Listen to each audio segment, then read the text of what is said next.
আজকে আমি তোমাদের জন্য একটা নতুন চ্যাপ্টার নিয়ে হাজির হয়েছি। জুওলজির second chapter, first topic hydra নিয়ে। তো চলো হাইড্রা নিয়ে আমরা কিছু জিনিস জেনে আসি। তো দেখো, হাইড্রা নিয়ে জানতে গেলে প্রথমে আমাদের যে জিনিসটা জানতে হবে সেটা হলো হাইড্রার শ্রেণীতাত্ত্বিক অবস্থান। তো আমরা এই জিনিসটাকে মুখস্থ করব না, বাট এইখান থেকে যদি কোনো এমসিকিউ আসে সেগুলোকে যাতে আমরা ইজিলি সলভ করতে পারি সেটা দেখব।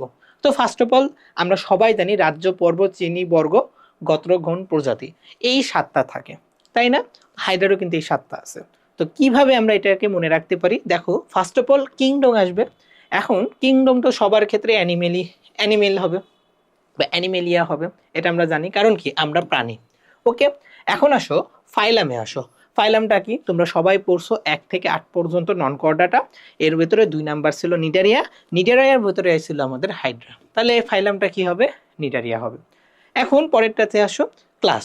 তো আমরা আগে পর্বগুলার নামগুলা পড়বো, এরপরে তার বৈশিষ্ট্যগুলা পড়বো, ঠিক আছে? তো দেখো, আমি এই তিনটাকে ক্লাস, অর্ডার এবং ফ্যামিলি একসাথে পড়তাম। দেখো, ক্লাস হচ্ছে সি, অর্ডারে ও, ফ্যামিলিতে এফ, তার মানে এটা এদিকে কি হচ্ছে? সি ও এফ, কফ। এদিকে কি? সি ও এফ, কফ। আর এইদিকে দেখো তো, প্রত্যেকটা লাস্টের ওয়ার্ডটা আমি নিতাম। দেখো, এখানে আছে ও, লাস্টে আছে কি? ও। এখানে লাস্টে আছে দা, এখানে লাস্টে আছে দি। তাহলে আমি কিভাবে মনে রাখতাম? ও দা দি, ও দাদি। তাহলে কি হয়ে গেল? সিও এফ, ও দাদি। সিতে ক্লাস, ওতে লাস্টে ও থাকবে, অর্ডারের লাস্টে দা থাকবে, আর ফ্যামিলির লাস্টে দি থাকবে। তাহলে তোমাদের মনে থাকবে না এখন? আর লাস্টলি আসো জিনাস আর স্পেসিস। আমরা পড়তেছি হাইড্রা নিয়ে, তাহলে তার জিনাস হবে হাইড্রা, আর স্পেসিস হচ্ছে অনেক রকম হতে পারে। তোমরা জানো যে হাইড্রা ইন টোটাল 40টা থাকে, বাংলাদেশে 3টা পাওয়া যায়। সবচেয়ে ফেমাস হচ্ছে ভাইয়া হাইড্রা ভুলগ্যারিস, এবং তার বর্ণটা কেমন হয় বলো তো? অনেক সময় তাদের বর্ণ থাকে না, আর থাকলেও সেটা হলুদ বা বাদামি বর্ণের হয়ে থাকে। এখন আমরা বাকি বৈশিষ্ট্যগুলো দেখব। তো দেখো, এরা কেন নিটারিয়া পর্বের প্রাণী? ফার্স্ট অফ অল এদের নিডোসাইট থাকে। নিডোসাইট কি? নিডল বা কাটার মতো একটা সেল থাকে, এই জন্য এদেরকে নিডেরিয়া পর্বের প্রাণী বলা হচ্ছে। এরপরে এদের ক্লাসটা কেন হাইড্রোজোয়া হয়েছে? দেখো, কারণ হচ্ছে এদের সিলেন্টেরন থাকে, এবং এই সিলেন্টেরনটা কেমন হয়? অবিভক্ত হয়। তোমরা জানো সিলেন্টেরনটা কি? সিলেন্টেরন দেখো, অ্যান্টেরন শব্দের অর্থ ভাইয়া পরিপাক, আর সিলেন মানে হচ্ছে হলো গহ্বর। তার মানে এদের গহ্বরের পরিপাকটা হচ্ছে, এবং এটার জন্যই তাদেরকে এই ক্লাসের আওতায় নেওয়া হয়েছে। এখন তাদের অর্ডারটা কেন হাইড্রি হয়েছে? দেখো, কারণ এদের পলিপ দশা থাকে। কি দশা? পলিপ দশা। এখন হাইড্রার, বা আমরা যদি নিডারিয়া পর্বের বলি, 2টা দশা থাকে, একটা হলো পলিপ আর একটা হলো মেডুসা। মনে রাখবা, এই যে হাইড্রা, তাদের দশা হলো পলিপ দশা। আর কেন তাদেরকে এই ফ্যামিলির অন্তর্ভুক্ত করলো? কারণ এরা সিঙ্গেল ভাবে বসবাস করতে পারে। What do you mean by single? মানে এরা স্বাধীনভাবে বসবাস করতে পারে। এই জন্য এদেরকে আমরা কোন অন্তর্ভুক্ত করলাম? এই ফ্যামিলির অন্তর্ভুক্ত করলাম। লাস্টলি, কেন এদের জিনাসটা হাইড্রাই হলো, মানে এদেরকে আমরা কেন হাইড্রা বলতেছি? কারণ এরা পুনরুৎপাদন করতে পারে। তোমরা জানো আব্রাহাম ট্রেমলে, উনি একজন বিজ্ঞানী, উনি কিন্তু এটাকে সর্বপ্রথম আবিষ্কার করছিলেন। ওকে, এখন আমরা একটা হাইড্রার ছবি আঁকাইছি। দেখো, এটা হলো আমাদের সেই হাইড্রা।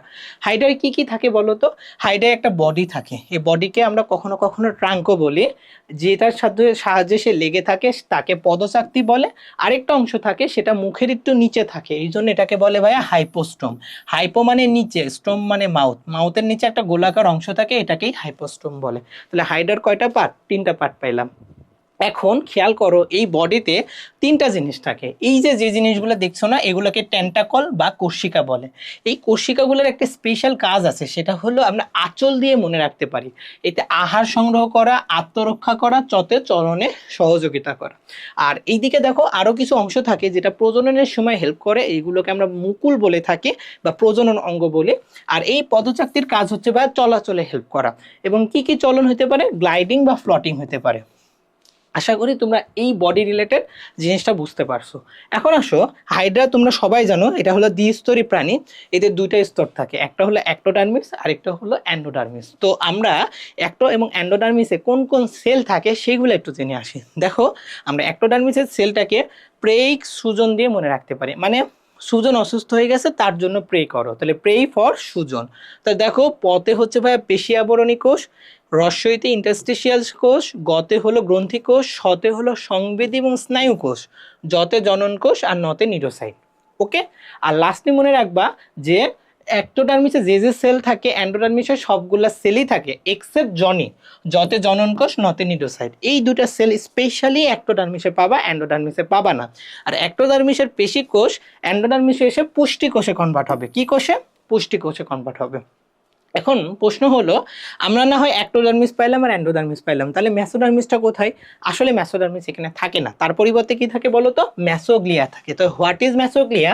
এই মেসো মানে মাঝে, গ্লিয়া মানে আঠা, তাহলে মাঝে একটা আঠালো অংশ থাকে, তখন তাকে বলে মেসোগ্লিয়া, এবং এটা ভিত্তি বা নমনীয় কঙ্কাল হিসেবে কাজ করে থাকে। তো দেখো আমরা কিন্তু মোটামুটি হাইডার একটা ইন্ট্রোডাকশন তোমাদেরকে দিয়ে দিলাম, এবং প্রত্যেকটা জিনিস কিন্তু এগুলা পরীক্ষার জন্য অনেক বেশি ইম্পর্টেন্ট, মেডিকেল ভর্তি পরীক্ষা এগুলা কিন্তু আসে। আশা করি তোমরা বুঝতে পারছো। তো সবাইকে ধন্যবাদ। আসসালামু আলাইকুম ওয়া রাহমাতুল্লাহ।